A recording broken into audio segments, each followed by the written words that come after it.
Sveicināti! Vikipēdijā stāv rakstīts, ka birokrātija jeb ierēdniecība ir visu valsts pārvaldē strādājošo ierēdņu kopums.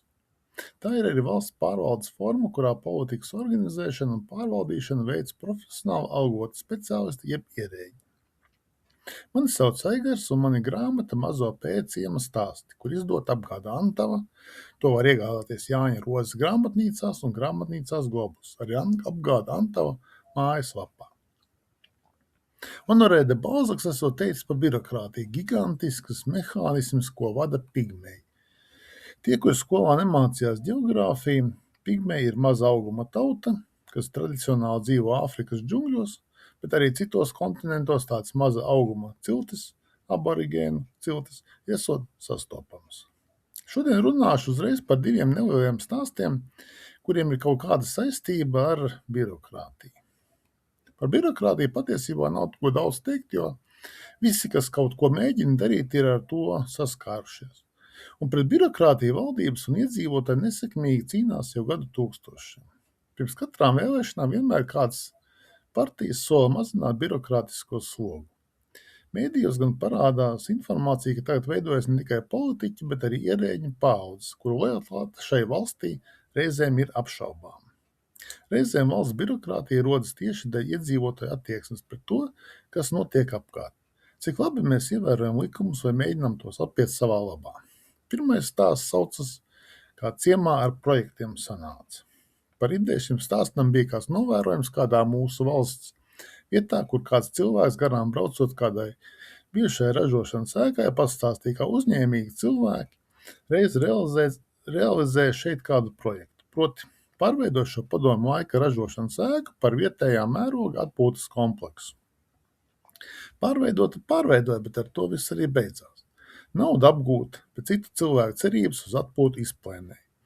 Ēka stāvēja ar nokritušu apmetumu, sabrukušu betonu sētu apkārt un pagalmā jau augošiem kokiem. Viss pasākums, acīm redzot, grozījās tikai ap naudas apriti, nevis turpinājumu, tā kā likums tajā brīdī paredzēja un atļāva. Stāstā ciemam parādās iespēja tikt pie projekta. Infrastruktūras uzlabošanai tur ciema amatpersonas cenšas visu organizēt, taču beigās pie tā tiek kādi citi no tā paša ciema, kur realizē savu interešu projektu par ciema infrastruktūru, bez kura ciems var ļoti labi arī iztikt. Un tālāk vēl šis tas atklājas līdz laiku.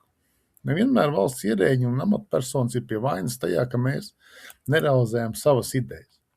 Es pats to vairāk saucu par mūsu pašu iekšējo birokrātiju, kas patiesībā nav birokrātija klasiskā izpratnē. Tas ir mūsu ego, mūsu dzīves uzskati, tradīcijas, mūsu ietiepība, jo tā darīja mūsu vecāki, kaut viņi dzīvoja citā laikā.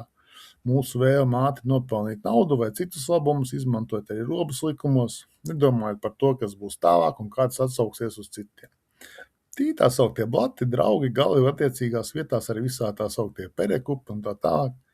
Dzirdēts par tādām lietām, kā izsolē tiek iegādāts pašvaldības vai cits īpašums, kurš tajā par dienā tiek izlikts tirgošanai par ievērojami lielāku cenu. Tas, ka šajā īpašumā kāds veids kādu darbību ir uzturējuši īpašumu, tas neskaitās. Uzvar tas, kuriem ir līdzekļi pārsolīšanai. Biznes ir biznes, kura rezultātā var nebūt ieguvēja vispār, bet pēc likuma viss ir kārtībā. Vai, piemēram, cilvēks grib kaut kādu ātru naudu uztaisīt, lētas preces tiek ievestas un ar ievērojumu uzcenojumu tirgotas tālāk, bet pircēji par tādu naudu ir maz. Un tad vēl vidu un PVD vai vēl kāda instance sāk interesēties, traucēt labi izplānotajam biznesam un tā tālāk. Cilvēks tas saprot un apvainojas, ka nesanāks tā vienkārši aizbraukt atpūsties uz siltajām zemēm, pēc tāda viņa prāt grūti padarīta darba dēļ citu vainas, nevis dēļ savas paša iekšējās birokrātijas. Būtu tirgojas lētāk, būtu labi visiem, bet nedrīkst tā, pēļņa būs maz. Tāpat ir tādi, kur negrib strādāt, bet algo, lai viņam maksā lielu vai otrādi. Darba devējs grib, lai strādā, bet maksā par to negrib. Tas, ka tas darbinieks ir tas, kas viņam un viņa ģimenei nopelna mājai, mašīnai, ceļojumam, bērnu izglītībai, tas viņam neskaitās. Vai viņam būtu sēdnieks ar maģistra grādu ekonomikā, bet par minimālu algu.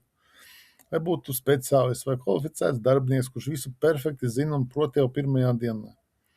Novērtēt darbinieku padarīto darbu, radīt viņos motivāciju strādāt, kur tāda greznība. Viņam tikai jāstrādā ar virsstundu nopēc. Tāds variants kā padomjas laikā, kad, piemēram, kolhozs maksāja stipendiju un sūtīja mācīties par speciālistu vai vispār tiek izskatīts. Visu vajag gatavu uzreiz. Bet tādam speciālistam bija jāatstrādā kaut kāds laiks. Tos, kuriem nebija tāda nosūtījuma, valsts sūtīja tur, kur speciālisti nebija. Bija tur jābūt zināmu laiku. Ministrijā, cik man zināms, darbā neņēma personas, kuras nebija nozarē vismaz 2 gadus nostrādājuši. Palaboja, ka labāk zināms, es nestrīdēšos, katram savu informāciju.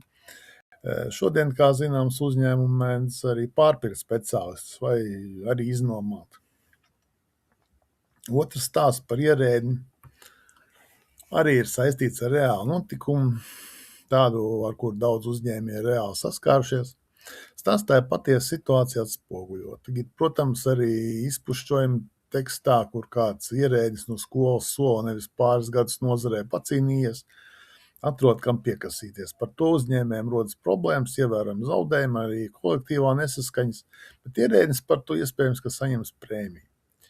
Ierēdnis ir cilvēks, kurš nejoko, un ierēdniecība ir oligarhija, kas sev mūžīgi uztur. Tādi domu graudi ceļo pa pasauli.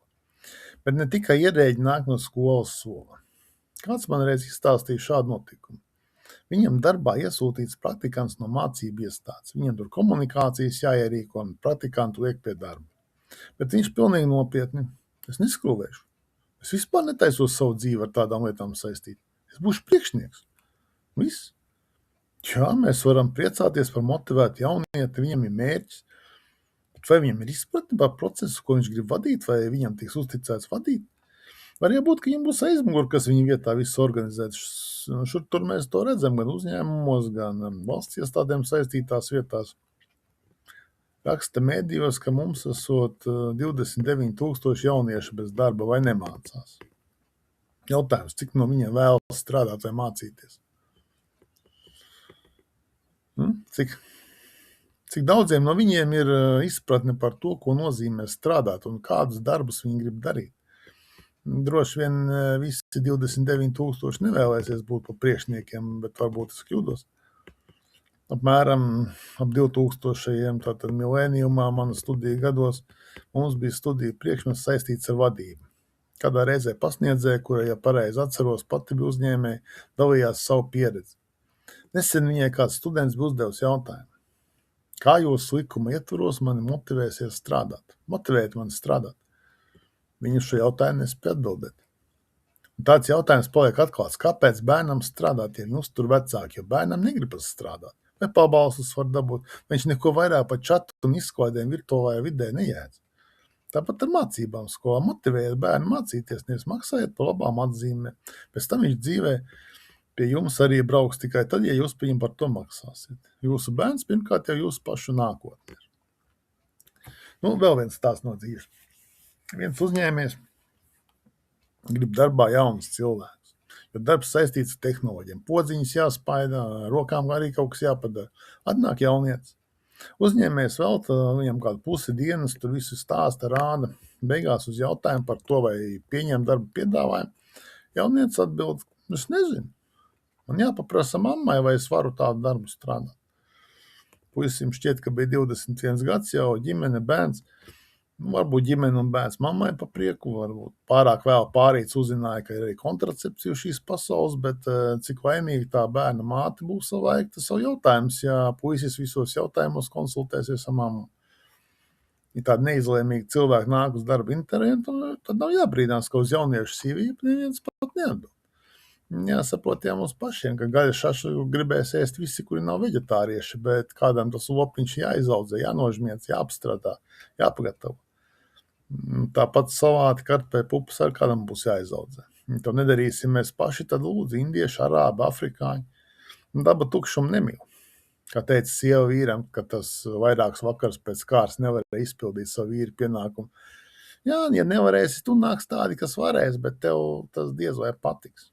Tā kā ar birokrātiju mums pašiem vien būs jātiek galā katram personīgi ar savu, bet ar lielo mūžīgo birokrātijas mehānismu kopīgi.